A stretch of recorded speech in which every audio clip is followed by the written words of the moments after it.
Assalamualaikum warahmatullahi wabarakatuh. Salam sobat hobi bola. Tim nasional Indonesia harus mengakui keunggulan tuan rumah Cina, di mana dalam lanjutan kualifikasi Piala Dunia zona Asia round 3 di matchday keempat tepatnya, timnas Indonesia harus merelakan kemenangannya untuk tim tuan rumah Cina dengan skor 2-1. Tentu dengan hasil ini di klasmen sementara grup C, timnas Indonesia masih berada di posisi ke-5 klasmen dengan raihan 3 poin, dan tentu raihan poinnya itu sama dengan Cina ya, sama-sama meraih 3 poin. Tetapi karena timnas Indonesia masih unggul selisih gol, maka dari itu Indonesia tetap berada di posisi atau di klasmen sementara ke-5 ya. Karena memang di event kualifikasi Piala Dunia ini menggunakan sistem selisih gol terlebih dahulu, baru setelah itu head to head, berbeda dengan event Piala Asia ya.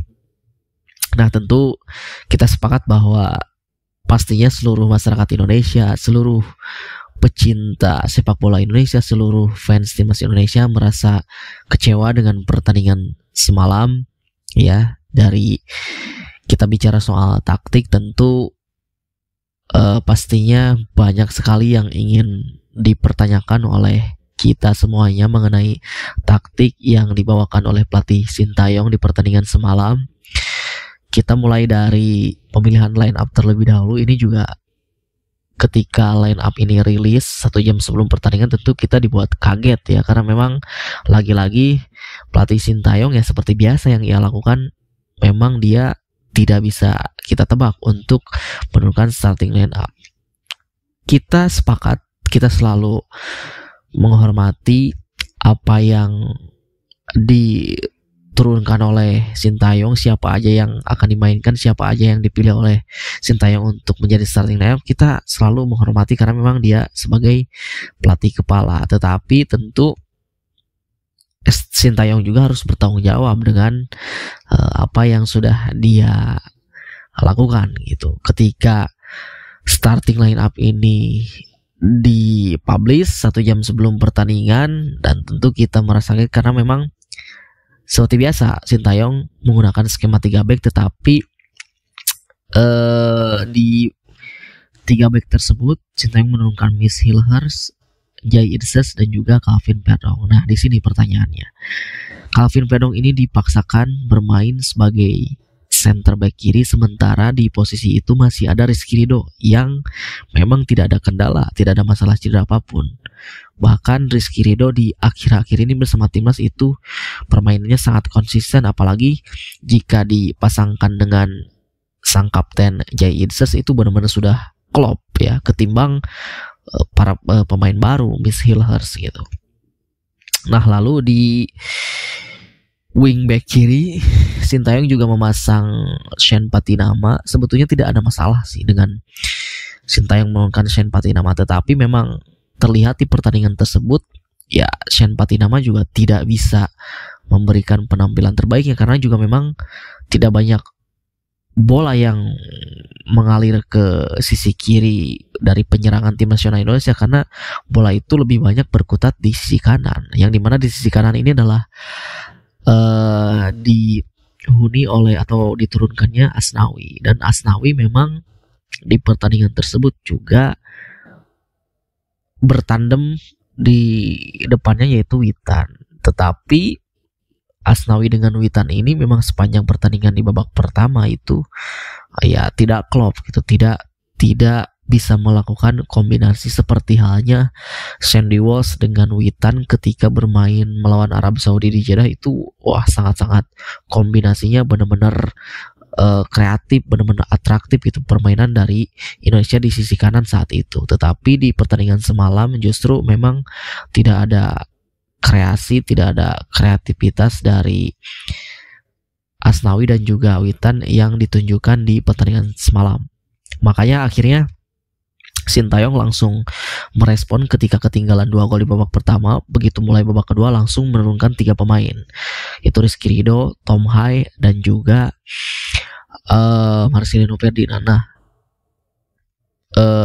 Sedikit terlewat yaitu adalah Tom Hai. Kenapa juga Tom Hai yang paling banyak dipertanyakan, yaitu sekelas Tom Hai yang memang saat itu kondisinya sangat-sangat bugar, tidak terjadi masalah cedera apa-apa, dicadangkan oleh pelatih Sintayong. Sementara kita di situ memang membutuhkan kemenangan, ya ibaratnya membutuhkan gol gitu.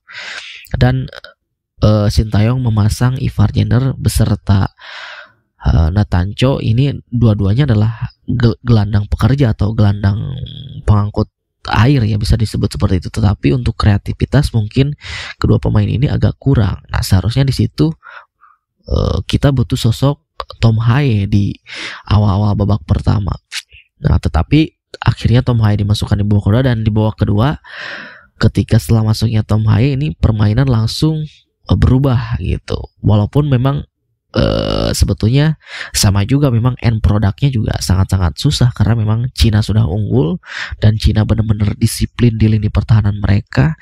Mereka melakukan strategi low block, para pemain disiplin dan lini pertahanan mereka rapat. Jadi sangat sulit juga untuk bisa membongkar pertahanan dari Cina karena memang ya tadi kreativitas dari para pemain Indonesia ini kurang di pertandingan semalam. Dan akhirnya pertama Arhan dimasukkan. Nah, ini yang jadi perbincangan sebetulnya ya.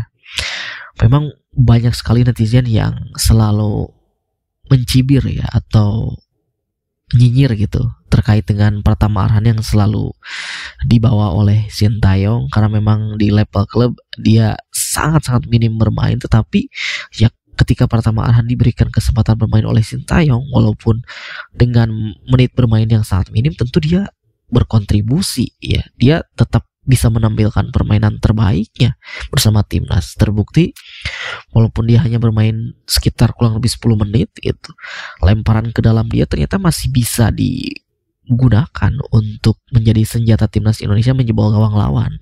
Ya terbukti ketika lemparan ke dalam Arhan lalu terjadi kemelut, akhirnya bola second ball atau bola rebound itu bisa dimanfaatkan oleh Tom Hai ya.